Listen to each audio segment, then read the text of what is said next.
जय हिंद। और आज हम बात करेंगे आधुनिक भौतिकी। आधुनिक भौतिकी क्या है? तो पहला प्रश्न है, परमाणु के नाभिक में होते हैं क्या होते हैं? प्रोटॉन व न्यूट्रॉन, प्रोटॉन व इलेक्ट्रॉन, सिर्फ इलेक्ट्रॉन या सिर्फ न्यूट्रॉन। तो इसका जो सही जवाब बनेगा वह बनेगा प्रोटॉन व न्यूट्रॉन। क्या बनेगा? प्रोटॉन व न्यूट्रॉन। अगला क्वेश्चन है, लेज़र बीम सदा होती है, जो लेज़र बीम है वह सदा होती है अभिसारी बीम या फिर अपसारी बीम या समानांतर बीम या फिर सभी। तो लेज़र बीम जो है वह कैसी होती है? सदा अपसारी होती है। कैसी होती है? अपसारी। अगला प्रश्न है, पॉजिट्रॉन की खोज किसने की थी? रदरफोर्ड ने, थॉमसन ने, चैडविक ने, एंडरसन ने। जो पॉजिट्रॉन की खोज है वह किसने की थी? तो इसका जो सही जवाब बनेगा वह बनेगा एंडरसन ने। जो पॉजिट्रॉन की खोज है वह किसने की? एंडरसन ने की। अगला प्रश्न है, हाइड्रोजन परमाणु के नाभिक में प्रोटॉन की संख्या ज्ञात करें। जो हाइड्रोजन परमाणु है उसके नाभिक में प्रोटॉन की संख्या ज्ञात करें। 0, 1, 2 या फिर 3। तो सही जवाब बनेगा इसका 1। हाइड्रोजन परमाणु के नाभिक में सिर्फ और सिर्फ एक प्रोटॉन होता है, क्योंकि हाइड्रोजन की जो परमाणु संख्या है वो भी 1 होती है। ऐसे दो तत्व जिनमें इलेक्ट्रॉन की संख्या भिन्न भिन्न हो परंतु जिनकी द्रव्यमान संख्या समान हो। क्या है कि जिसमें जो इलेक्ट्रॉन की संख्या है वो भिन्न भिन्न हो लेकिन द्रव्यमान यानी जो द्रव्यमान संख्या है वो समान हो, हम उन्हें क्या कहते हैं? समस्थानिक, संभारिक या समायवीय या फिर सभी। तो सही जवाब इसका बन जाएगा संभारिक। क्या हो जाएगा? संभारिक। अगला प्रश्न है, ऐसे परमाणु जिनके परमाणु क्रमांक समान। अब यहाँ पर क्या परमाणु क्रमांक समान है तो परमाणु द्रव्यमान भिन्न भिन्न होते हैं, तो उन्हें हम कहते हैं, क्या कहते हैं? संभारिक, समस्थानिक, आइसोबार, कोई नहीं। तो इसका जो सही जवाब बनेगा वह बनेगा समस्थानिक। क्या बनेगा? समस्थानिक। अगला प्रश्न है, किस तत्व के सर्वाधिक समस्थानिक होते हैं? वह कौन सा तत्व है जिसके सर्वाधिक समस्थानिक होते हैं? यूरेनियम, रेडियम, हाइड्रोजन या फिर पोलोनियम। तो इसका सही जवाब बनेगा पोलोनियम। क्या बनेगा? पोलोनियम। अगला प्रश्न है, एक भारी नाभिक के दो हल्के नाभिकों में टूटने की प्रक्रिया को क्या कहते हैं? जैसे कि एक भारी नाभिक है और वह टूट जाता है, उस टूटने की प्रक्रिया को हम क्या कहते हैं? नाभिकीय संलयन, नाभिकीय विखंडन, द्रव्यमान क्षति, रेडियो एक्टिव विघटन। तो इसका जो सही जवाब है वह बनेगा नाभिकीय विखंडन। क्या बनेगा? नाभिकीय विखंडन। अगला प्रश्न है, परमाणु बम में निम्न सिद्धांत कार्य करता है। परमाणु जो बम है उसमें निम्न सिद्धांत कार्य करता है। नाभिकीय संलयन, नाभिकीय विखंडन, रेडियो एक्टिव विघटन या फिर सभी। तो सही जवाब इसका हो जाएगा नाभिकीय विखंडन। क्या हो जाएगा? नाभिकीय विखंडन। अगला प्रश्न है, हाइड्रोजन बम आधारित है। जो हाइड्रोजन बम है वह आधारित है किस पर? हाइड्रोजन जो बम है वह आधारित है नाभिकीय संलयन, नाभिकीय रिएक्टर, नाभिकीय विखंडन या फिर सभी। तो जो हाइड्रोजन बम है वह आधारित होता है नाभिकीय संलयन पर। किस पर? नाभिकीय संलयन पर।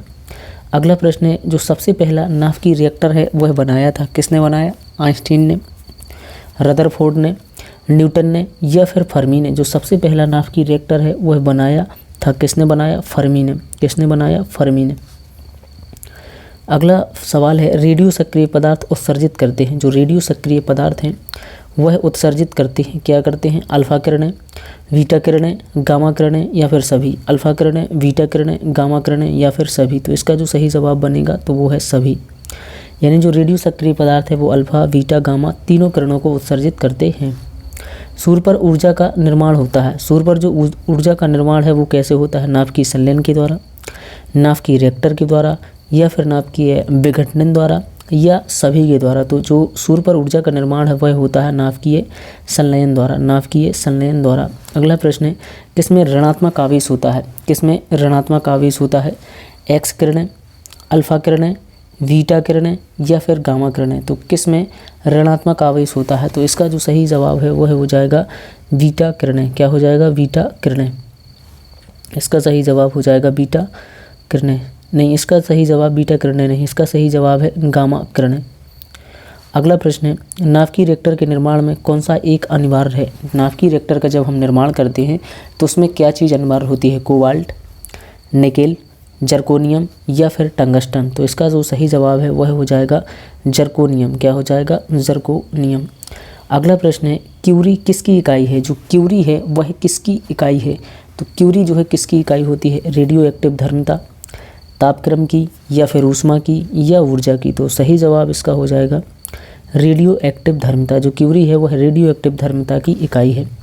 नाभिकीय रिएक्टरों में ऊर्जा उत्पन्न होती है। जो नाभिकीय रिएक्टर होते हैं उनमें जो ऊर्जा उत्पन्न है वह होती है किसके द्वारा होती है?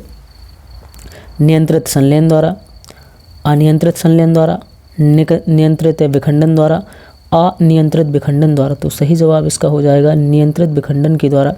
नाभिकीय रिएक्टरों में जो ऊर्जा उत्पन्न होती है वो होती है नियंत्रित विखंडन के द्वारा। अगला प्रश्न है रेडियो कार्बन डेटिंग किसकी उम्र ज्ञात करने के लिए प्रयुक्त किया जाता है? जो रेडियो कार्बन डेटिंग है वह किसकी उम्र ज्ञात करने के लिए प्रयुक्त किया जाता है? ग्रहों की, या फिर जीवाश्मों की, या शिशुओं की, या फिर चट्टानों की। तो इसका सही जवाब हो जाएगा जीवाश्मों की। जब हम कार्बन से किसी चीज़ की उम्र ज्ञात करते हैं तो उसमें ज़्यादातर जीवाश्म शामिल होते हैं। अगला सवाल है परमाणु रिएक्टर क्या है?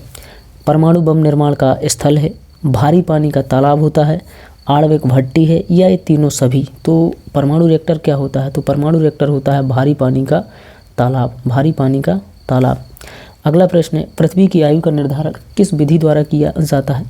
पृथ्वी की जो आयु का निर्धारण है वह किस विधि द्वारा किया जाता है? कार्बन डेटिंग, जैव तकनीक विधि, यूरेनियम विधि, या फिर सभी। तो जब हम पृथ्वी की आयु ज्ञात करते हैं तो वह यूरेनियम विधि या यूरेनियम डेटिंग के द्वारा करते हैं।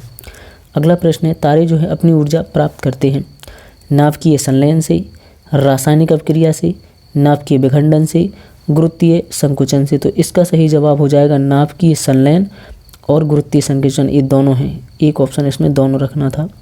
नाभिकीय संलयन से और गुरुत्वीय संकुचन से तारे अपनी ऊर्जा प्राप्त करते हैं। अगला प्रश्न है द्रव्यमान ऊर्जा संबंध किसका निष्कर्ष है? द्रव्यमान ऊर्जा जो संबंध है वह किसका निष्कर्ष है? क्वांटम सिद्धांत, सापेक्षता का सामान्य सिद्धांत, ऊर्जा का सिद्धांत, या फिर सभी। जो द्रव्यमान ऊर्जा संबंध है वह किसका निष्कर्ष है?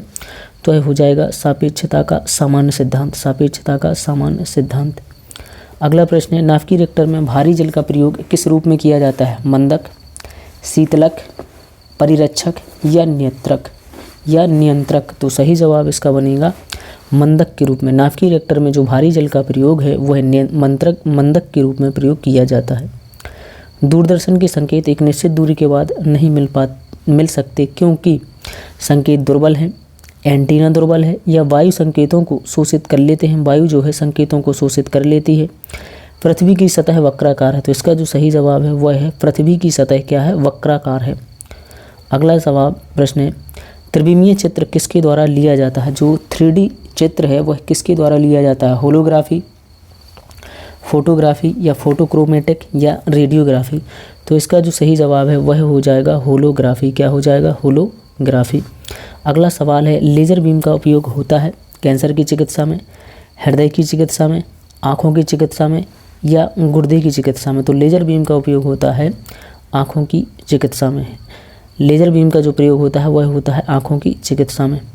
आई होप आपको ये क्वेश्चन बहुत ही अच्छे से समझ में आए हैं।